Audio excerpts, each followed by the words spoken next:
Hello, my friends, and welcome back. Thank you very much for being with me again today.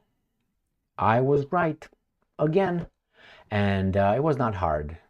It was hard, but not to guess what these guys will do next. And that is, NATO tries, if you remember, I said this many, many times, will try to send troops into Ukraine under a different term. So we're going to send some military, but the guys over there will be sent to protect civilians, to train the Ukrainians, to be the love-making people. They will just build hospitals, will be troops, but they will not actively fighting. Promise, pinky promise. And I said this will be the same with a no-flight zone. This will be the pinky promise that the Americans and everybody else will make to the Russians when they will send troops over there. I said they will want to send troops to Ukraine under a different term, different name, but doing the same thing regardless of the name they give to these guys, love making and so on. I said this many, many times. We got to that point. But the problem is the Russians smack them, so they're afraid. But nevertheless, they're still pushing it. What I noticed is a group of people that really want to see the Europeans fighting Europeans. Really. It's a group of people that try to push the European countries to fight Russia in a hot war to be destroyed. It seems to me. Remember what I said right now. Remember, because I will have more evidence in the future. Now it's just I think, a thought. Let me show you. If you remember, Macron said that, well, I'm not against sending troops to Ukraine to fight the Russians. And he was waiting. He was left alone by his allies. I made a video a minute ago where Macron was left butt naked. But the group that I told you is still pushing it. Because why? The guys deserted Macron, the countries, almost all countries, United States of America, Spain, Italy, Belgium, even Poland, Czech Republic, Slovakia was gone, Hungary was gone. I can tell you who did not leave. NATO says, Stoltenberg said no troops. As I said, United States says no troops. The only countries remained were Canada, that I don't know if they're going to do anything. They say, no, we don't want to send troops. Canada, the Baltic states, which is 6.1 million people altogether, the three countries, Latvia, Estonia, and Lithuania. And Romania did not say anything yet. Bulgaria did not say anything yet. If you want Turkey would not say send troops to Ukraine. That's for sure. You want whatever the Greeks. I don't think they said anything about it. So Macron was left alone without the big dogs. He's alone. But that group still pushes it to fight the Russians. And I'm going to show you now how they use euphemisms to send troops under an euphemistic term. They will not be fighting. No, just gonna do exactly what I said. I'm gonna show you first Kremlin's reaction that put everybody at bay and said, oh, shut the fuck up, guys. These guys are going to destroy us. These guys really mean it because they are consistent. The Russians are consistent in good or bad. If they tell you I will give you $1, the Russian will give you $1. If the Russian tells you I'm going to punch you in the face, the Russian will punch you in the face 50 times. So here it is, Russia Today. Kremlin reacts to Macron's remarks on NATO troops in Ukraine. A direct war with US-led bloc seems inevitable. Once it puts boots on the ground. Boots on the ground. Not fighting. Boots on the ground. And he said, if they deploy it, that's going to be done. That's it. We're going to be at war. Bye-bye. Inevitable. The guy said, oh my God, oy vey, stop. No, the oy vey did not stop. This is the article right here. The Telegraph, 3 hours ago. How Western boots on the ground in Ukraine could play out. So they're still, let's talk about it. I don't think so. So these guys clearly told you, we're going to fuck you up. And the Telegraph, let's see, Dominique Nichols, how can I be an imbecile right there? How Western boots on the ground in Ukraine could play out. And I'm going to give you another article from other guys. Ukrainska Pravda. Foreign Minister clarifies Macron's offer to send troops to Ukraine. These are the two articles that I'm going to discuss today. We're going to have these guys telling us under what kind of euphemistic garbage term they will be over there. Not fighting the Russians. No, God forbid. We don't do that. Okay? Okay? And then I'm going to show you a fucking weasel who is part of the group that's going to try to push France to war and everybody else being on the other side. He's going to be, remember, right here, we got the French minister, right here, the French foreign minister, and the other guy right here is going to be prime minister. Backs Macron's troops in Ukraine comments. Well, he's half Zelensky Stein. Zelensky is full-fledged. What do you expect? Nope, it's just a coincidence. Don't connect any fucking dots. So this guy, the 34-year-old, will say, well, I defend Macron's troops because his former boyfriend, for real, foreign French minister, who's 38 years old, clarifies Macron the way these guys clarify it. So let's read how these imbeciles will give us the love-making NATO troops in Ukraine. Okay?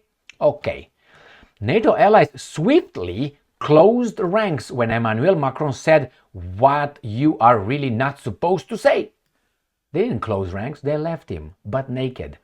His comments suggesting that could be boots on the ground in Ukraine broke a golden rule of not provoking Moscow. I think they broke ranks, they didn't close ranks.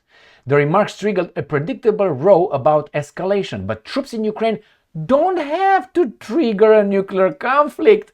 No, we're gonna tell you how we can control it because we know the Ruskies, Balabuskis. Now, the range of potential options hinted at by Macron varies from the relatively unthreatening but nonetheless controversial to the very risky. So you got it from unthreatening to controversial and very risky. But no, we're not going to go with a very risky. We're going to send just some boys over there. Now, what is has it? Let me see. All right. Moving up to scale of risk, there is the provision of medical care.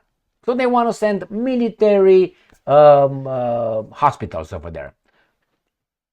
Putin said that's going to be a legitimate target to fuck you up. So just medical care. They're not going to be involved in a war. Promise.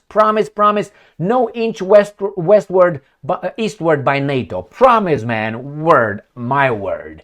Do you think the Russians will buy it? I'm going to punch them in the face if they buy it. The partners, Putin. Yeah, you got partners. Oh, the fuck, who's over there? Jesus Christ. Yeah, she's also from these guys' group. Yeah, that was Freeland, the imbecile from Canada.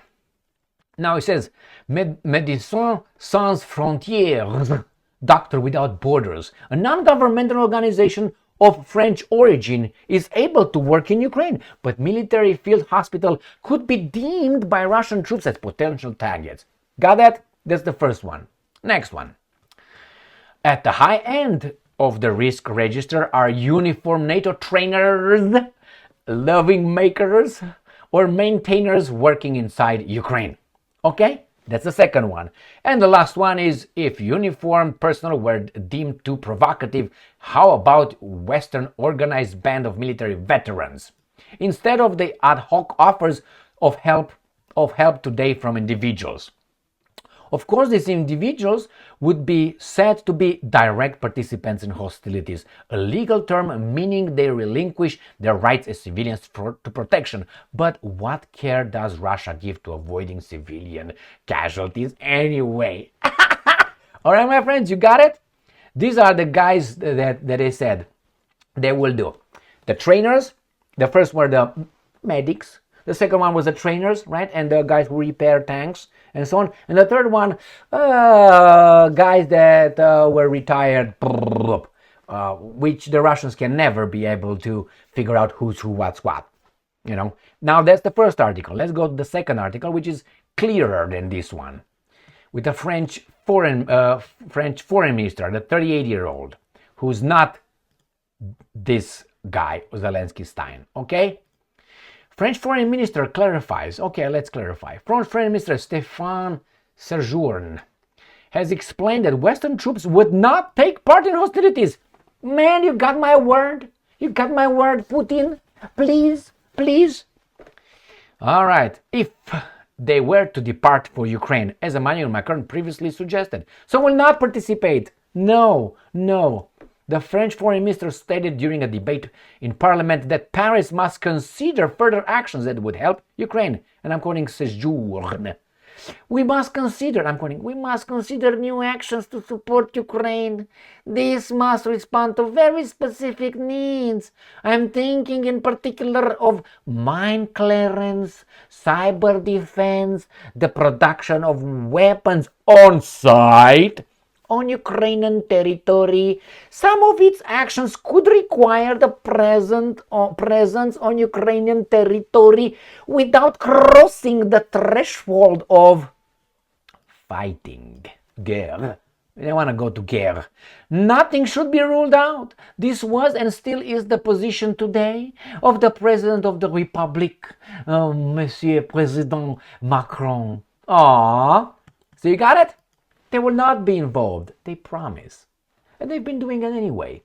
Now let's go to the other one who's going to say, what are you talking about? Let me tell you how things are done. This is from the other group that I think doesn't mind seeing Europeans fight one another. 27th of February, French Prime Minister backs Macron's troops in the ground in Ukraine comments. Gabriel Attal has also argued that the deployment of Western soldiers to support Kiev cannot be ruled out. There he is. Because he knows.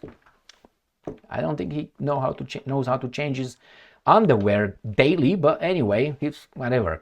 French Prime Minister Gabriel Attal has echoed suggestions that Western military personnel could be deployed to Ukraine after President Macron vowed on Monday to, and I'm quoting, do everything necessary to prevent Russia from winning this war. Speaking to the RTL broadcaster on Tuesday, Attal argued that if you can't rule anything out in a war, repeating several talking points Macron had made following a meeting on Ukraine conflict on the day previously. There's no consensus today to send in an official matter troops on the ground. Got it? Official. Macron said before adding that in terms of dynamics, we cannot exclude anything. All right, my friends. This what's at stake here. We got some people pushing for it and some people trying to, my God, wait a second. That means the Russians can fuck us up, really. But the other guys like, we don't care, we're not here. We're not from here. We can just pack and leave somewhere else. Pack, move. And you guys, bye-bye. Au revoir. My friends, this is garbage. Now that makes you think that actually not Macron appointed Attal, the prime minister, but it was the other way around. Attal agreed with Macron to stay in power. It seems to me. Phew. Yep, but they're running back. But I told you, they will find the euphemistic terms for these guys, just repairing things, just training troops over there, just bringing medics over there, or maybe some guy's gonna rebuild Ukraine after those evil guys destroyed it. I know these guys, my friends, like the content of my underwear. Please. Thank you very much for being with me back and forth. back and forward. Stay strong, stay smart, look for the truth, and be just, my friends.